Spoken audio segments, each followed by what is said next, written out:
आप सभी का हमारे इस YouTube चैनल आर्किटेक्ट में बहुत बहुत स्वागत है। दोस्तों, अभी तक हम लोगों ने HTML के बारे में कुछ जाना। HTML क्या है, HTML के कुछ थ्योरीज को जाना। जैसे जैसे हम आगे बढ़ेंगे हम प्रैक्टिकल्स को भी जानेंगे। आगे बढ़ने से पहले क्यों ना एक छोटा सा क्विज हो जाए। पिछले 2 क्लासों में जो हम लोगों ने सीखा है, आप लोग कमेंट सेक्शन में ज़रूर लिखें उसका आंसर, ताकि आपको भी पता चले कि आप लोगों ने कुछ जाना है, सीखा है, आपको कुछ याद है। और हमें भी पता चले, ताकि हमें पता चले कि हम लोग क्या सीख रहे हैं और हम लोग उसी हिसाब से आगे बढ़ते रहें। आपके कंप्यूटर स्क्रीन पर 2 क्वेश्चंस हैं। What does the HTML describe for a web page?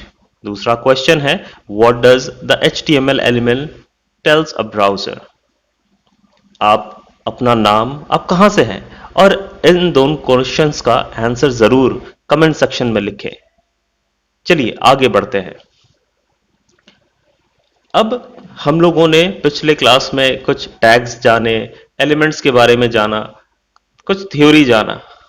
अब हमारे अंदर एक क्वेश्चन आ रहा होगा कि चलो ये टैग्स तो जान लिया, एलिमेंट्स के बारे में थोड़ा जान लिया, लेकिन आखिर इसको प्रैक्टिकल में हम लिखेंगे कैसे, कहां पर लिखेंगे? तो आज की क्लास में हम ये जानेंगे कि where do I write my HTML। तो HTML लिखने के लिए हमें कोई ना कोई टूल चाहिए, जैसे टेक्स्ट एडिटर या IDE, इंटीग्रेटेड डेवलपमेंट एनवायरनमेंट। जी हाँ, इन दोनों चीज़ों में से किसी एक टूल का यूज़ करके हम HTML पेज बना सकते हैं। डिपेंड करता है हमारा रिक्वायरमेंट क्या है। नॉर्मल सा रिक्वायरमेंट है या कुछ एक्स्ट्रा रिक्वायरमेंट है, उस हिसाब से हम डिसाइड करेंगे कि हम टेक्स्ट एडिटर लेंगे या IDE लेंगे। अब जैसे कि आप देख सकते हैं कि text editor such as Notepad can be used as an HTML, CSS, JavaScript editor. They only allow you to write code. जी हाँ, ये टेक्स्ट एडिटर, नोटपैड नाम सुना होगा आप लोगों ने, बहुत लोगों ने सुना भी होगा। नहीं सुना है कोई बात नहीं, हम लोग जानेंगे नोटपैड के बारे में भी। इसे कैसे एक्सेस करेंगे, कैसे ओपन करेंगे, इसमें कैसे हम अपने HTML कोड को लिखेंगे। तो बस ये जान के रखिए कि एक नोटपैड है। नोटपैड एक टेक्स्ट एडिटर है नॉर्मल सा, जिसमें हम सिर्फ अपने कोड को लिख सकते हैं। जैसे नोटपैड, अपने अपने कंप्यूटर में आपने इस तरह का आइकन देखा होगा। नहीं देखा होगा, नहीं देखा है कोई बात नहीं, हम लोग जानेंगे कि इसको कैसे ओपन करते हैं। अब हमारे रिक्वायरमेंट के हिसाब से हो सकता है हम अच्छे डेवलपर हो बन गए हों, या हम डेवलपर बनने के कगार पे हों, तो हमको कुछ एक्स्ट्रा रिक्वायरमेंट की ज़रूरत पड़ती है, जो टेक्स्ट एडिटर, नोटपैड जैसे टेक्स्ट एडिटर फुलफिल नहीं कर पाते। उस केस में हम IDE का यूज़ करना शुरू करते हैं, इंटीग्रेटेड डेवलपमेंट एनवायरनमेंट। अब यहां देख लेते हैं कि ये IDE के बारे में क्या लिखा हुआ है। Web development IDE does all the things a simple editor can do. मतलब नोटपैड जैसे सिंपल एडिटर्स जो हैं, जो भी काम करते हैं, ये IDE वो सब काम करते हैं। ऑन टॉप ऑफ दैट, ये IDE और भी काम करते हैं, plus a number of more advance stuff that we can't do with text editor. ये IDEs वो काम कर लेते हैं जो सिंपल नोटपैड टेक्स्ट एडिटर नहीं कर पाते। IDE often comes with additional tools for automating testing and visualizing the development process. They equip us with everything we need to turn code into a functional app or a program. अब अगर हम लोगों ने कभी coding नहीं किया हो, किसी तरह का प्रोग्राम ना लिखा हो, तो हमें शायद ना पता हो, हमें ना पता हो कि एक प्रोग्राम, एक वेबसाइट, एक ऐप बनाने के लिए हमें बहुत सारे फाइलों की ज़रूरत पड़ती है, और कई किस्म की फाइलों की ज़रूरत पड़ती है, जिनको एक जगह बंडल करना पड़ता है। अब उनको मैनेज करना, उनको ऑटोमेट करना, फिर उनको टेस्ट करना कि हमारा कोड सही चल रहा है या नहीं। इस केस में IDEs, जो IDE है, इंटीग्रेटेड डेवलपमेंट एनवायरनमेंट, एक एनवायरनमेंट क्रिएट करके हमें देता है, ताकि हम अपने पैकेज को तैयार कर सकें, हम अपने ऐप को, अपने वेबसाइट को, अपने सॉफ्टवेयर को तैयार कर सकें। जैसे विजुअल स्टूडियो कोड जो माइक्रोसॉफ्ट की तरफ से है, विजुअल स्टूडियो कोड। अभी स्टार्टिंग में हम लोग नोटपैड लेकर चलेंगे, नोटपैड में अपने छोटे से वेब पेज को डिज़ाइन करेंगे। जब नोटपैड को हम समझ जाएंगे, उसके बाद हम थोड़े एडवांस लेवल पर जाएंगे जिसमें हम आईडीई का यूज़ करेंगे जो कि विजुअल स्टूडियो कोड है। विजुअल स्टूडियो कोड हमें बहुत तरह के सुविधा प्रदान करेगी ताकि हम अपने कोड को आसानी से और जल्दी भी लिख सकें। जी हाँ, नोटपैड जो टेक्स्ट एडिटर है, ये ऐसा एडिटर है जिसमें हमें हर चीज़ कोड लिखना पड़ता है।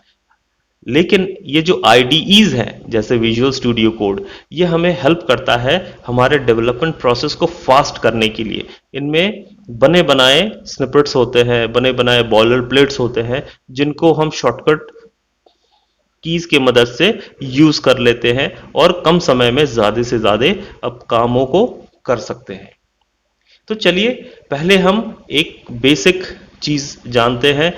जो लोग जानते हैं वेल एंड गुड, उनके लिए प्लस पॉइंट है। जिनको नहीं पता है नोटपैड के बारे में, नोटपैड कहाँ मिलेगा, कैसे ओपन करेंगे, ये उनके लिए है। आप अपने विंडोज 10 के सर्च बॉक्स में नोटपैड को टाइप करिए। नोटपैड को टाइप करते ही आपको एक ऐप दिखेगा, जैसे कि आप अपने कंप्यूटर स्क्रीन पर देख पा रहे हैं। उस पर आप क्लिक करिए। जैसे ही आप क्लिक करेंगे, एक विंडो ओपन होगा और वो विंडो कैसा होगा? वो नोटपैड का विंडो होगा, कुछ ऐसा, कुछ सिंपल सा। ये हमारा टेक्स्ट एडिटर नोटपैड खुल गया। अब यही वो विंडो है जहां पर हम एक छोटी सी कोडिंग करेंगे, HTML पेज बनाएंगे। HTML पेज कैसे बनाएंगे? हम टैग्स लिखेंगे, एलिमेंट्स का यूज करके हम स्ट्रक्चर बनाएंगे वेब पेज का, और उसे हम सेव करेंगे और ओपन करके देखेंगे। ओपन कहाँ करेंगे? ब्राउजर में। जैसा कि हम लोगों ने पिछले क्लास में जाना था, ब्राउजर, चाहे आप इंटरनेट एक्सप्लोरर यूज करिए, सफारी यूज करिए, फायरफॉक्स या क्रोम। तो चलिए एक छोटा सा हम कोड लिखते हैं अपने इस नोटपैड में। नोटपैड में आपको क्या कोड लिखना है, आप अपने कंप्यूटर स्क्रीन पर देखिए और ये कोड टाइप करिए।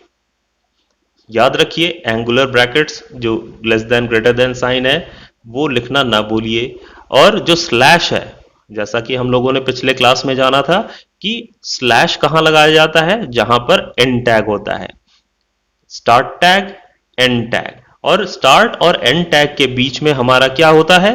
कंटेंट होता है। जैसे कि आप अपने स्क्रीन पर देख रहे हैं, टाइटल टैग, टाइटल ओपनिंग और टाइटल क्लोजिंग। क्लोजिंग कौन सा है? जिसमें स्लैश लगा हुआ है। और टाइटल ओपनिंग और टाइटल क्लोजिंग के बीच में, टैग्स के बीच में हमारा एक टाइटल लिखा हुआ है, कंटेंट लिखा हुआ है। और वो कंटेंट क्या लिखा है? Page title. जी हाँ, ये पूरा का पूरा कोड आप अपने नोटपैड पर लिख लीजिए। एक बार लिखने के बाद हम इसे सेव करेंगे। आप फाइल मेन्यू में जाइए, सेव पर क्लिक करिए। सेव पर क्लिक करते ही एक विंडो पॉपअप होगा और वो विंडो क्या होगा? सेव। सेव करने के लिए आप कोई भी लोकेशन चूज करिए, अपने डेस्कटॉप पे सेव करिए, अपने C drive, D drive, E drive, किसी भी ड्राइव में आप एक छोटा सा फोल्डर बनाइए, HTML ट्यूटोरियल, जहां पे आप रखना चाहते हैं, और उसका फाइल नेम आप दीजिए index.html। अब यहां पे एक बात नोटिस करने वाली है कि कोई जरूरी नहीं है कि आप सेम टू सेम यही नाम दें। इंडेक्स, आप इंडेक्स की जगह पर आप कोई भी नाम दे सकते हैं, लेकिन चूंकि हम HTML वेब पेज बना रहे हैं तो इसे हमें सेव करने के लिए .html लगाना जरूरी है, नहीं तो हमारा ये पेज ब्राउजर में ओपन नहीं होगा, ये हमारा वेब पेज नहीं बनेगा। आप इंडेक्स की जगह पे कोई भी पेज लिख दीजिए, HTML ट्यूटोरियल, XYZ ABC, लेकिन .html लगाना बहुत ही जरूरी है। File name. अब सेव करने से पहले आप ये चेक कर लीजिए कि आपका save as type all files होना चाहिए, ना कि टेक्स्ट। इसे ऑल फाइल कर दीजिए ड्रॉप डाउन से। उसके बाद आप सेव बटन पर क्लिक करिए। सेव बटन पर क्लिक करते ही हमारा ये जो HTML डॉक्यूमेंट बना रहे हैं ये सेव हो जाएगा उस लोकेशन पे जिस लोकेशन को आपने सिलेक्ट किया है इस सेव विंडो पर। सेव करते ही आप उस लोकेशन पर जाइए जहां पर आपने सेव किया है और हमारे केस में हमने इंडेक्स नाम दिया है तो हमारा फाइल दिख जाएगा इंडेक्स के नाम पर। और ये फाइल का टाइप क्या है? ये फाइल का टाइप है HTML डॉक्यूमेंट। अब इसे ओपन करने के लिए हमें इंडेक्स या जो भी आप लोगों ने नाम दिया है उस पर डबल क्लिक करिए। डबल क्लिक करते ही आपके कंप्यूटर में जो भी डिफॉल्ट ब्राउजर होगा वो ओपन हो जाएगा। ओपन होते ही आपको HTML का वेब पेज शो करेगा जिसमें आपका टैब में पेज टाइटल दिखेगा और ब्राउजर के बॉडी में हमारा बॉडी का कंटेंट दिखेगा, HTML बॉडी का कंटेंट दिखेगा। यहां पर ध्यान देने वाली बात है जो हम लोगों ने पिछले क्लास में डिस्कस किया था कि जो ब्राउजर है वो टैग्स एलिमेंट्स को डिस्प्ले नहीं करता है, रैदर जो एलिमेंट्स में कंटेंट होता है स्टार्ट टैग और एंड टैग के बीच में जो कंटेंट होता है वो डिस्प्ले कराता है। जैसे कि हम लोगों ने कोड में देखा है कि टाइटल ओपनिंग टाइटल क्लोजिंग के बीच में हम लोगों ने लिखा था पेज टाइटल, वो हमारे ब्राउजर के पेज टैब पर दिख रहा है। फिर हम लोगों ने H1 heading H1 closing tag के बीच में दिस इज अ हेडिंग लिखा है, वो कंटेंट दिख रहा है। फिर P opening P closing paragraph opening closing tag के बीच में हमने एक कंटेंट लिखा है दिस इज अ पैराग्राफ, वो पैराग्राफ दिख रहा है, वो कंटेंट दिख रहा है। ये बात आप लोग को क्लियर हो गई होगी। Very good. अब आप लोग इसे प्रैक्टिस करिए। नहीं होता है वीडियो को रिवर्स करिए, फिर देखिए, स्टेप बाय स्टेप आप करना शुरू करिए, प्रैक्टिस करिए जब तक कि आपको समझ ना आए। अगले क्लास में हम लोग HTML वेब पेज को नोटपैड का यूज करके प्रैक्टिकली देखेंगे वीडियो क्लास में कि कैसे करते हैं। जो हम लोगों ने अभी देखा अभी किया इस चीज को फिर से प्रैक्टिकली हम लोग देखेंगे ताकि आप लोगों को और भी कॉन्फिडेंस आए। और जैसे जैसे हमको नोटपैड का यूज करके कॉन्फिडेंस आता जाएगा प्रैक्टिकल में, हम धीरे धीरे उस चीज को IDE में उतारते जाएंगे, IDE का यूज करना शुरू करेंगे ताकि हम लोग एक डेवलपमेंट प्रोसेस की तरफ बढ़ते जाएं। क्योंकि IDE का इस्तेमाल करना बहुत ज़रूरी है एक डेवलपर पॉइंट ऑफ व्यू से, क्योंकि वो हमें बहुत सारे टूल्स बहुत सारे फैसिलिटीज़ देता है ताकि हम अपने कामों को बहुत जल्द से जल्द कर सकें, हम अपनी प्रोडक्टिविटी को बढ़ा सकें। और हाँ, जो क्विज 2 क्वेश्चंस हम लोगों ने हमने पूछा है इस वीडियो के शुरुआत में, याद तो होगा?